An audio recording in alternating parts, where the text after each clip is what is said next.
रामायण की कहानी हनुमान जी का जन्म। राम भक्त हनुमान को कई नामों से जाना जाता है, जैसे मारुति नंदन, पवन पुत्र व संकट मोचन आदि। माना जाता है कि वह भगवान शिव के 11वें रुद्र अवतार थे और उनके जन्म का उल्लेख कई पौराणिक कथाओं में मिलता है।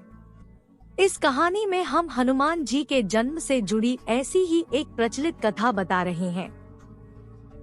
हनुमान जी के जन्म की कथा बहुत रोचक है।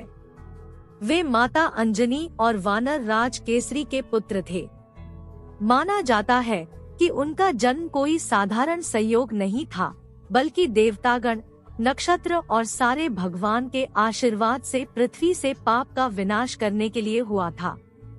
मान्यताओं के अनुसार माता अंजनी को यह वरदान मिला हुआ था कि उनका होने वाला पुत्र शिव का अंश होगा।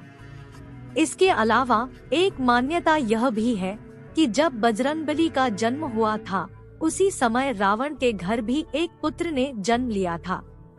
यह संयोग दुनिया में अच्छाई और बुराई का संतुलन बनाए रखने के लिए हुआ था। बात सतयुग की है, जब माता अंजनी एक जंगल में बैठकर पुत्र प्राप्ति के लिए भगवान शिव की पूजा कर रही थी। वह हाथ जोड़कर और आंखें बंद करके आराधना में लीन थी। तभी उनकी सामने रखी कटोरी में एक फल आकर गिरा। माता अंजनी ने जब उस फल को देखा तो उन्होंने उसे प्रसाद समझकर सेवन कर लिया।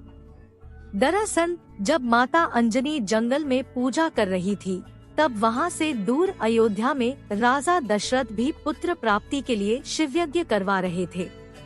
इस हवन के बाद पंडित ने राजा दशरथ की तीनों रानियों को फल दिए, जिन्हें खाने से उन्हें पुत्र प्राप्ति हुई थी। इन्हीं फलों में से एक छोटा सा अंश एक पक्षी उठाकर ले गया, जिसे उसने बाद में माता अंजनी के सामने रख दिया। इस प्रकार भगवान शिव के आशीर्वाद से हुआ था केसरी नंदन हनुमान का जन्म। अगर कहानी अच्छी लगी हो तो लाइक एंड सब्सक्राइब करें। धन्यवाद।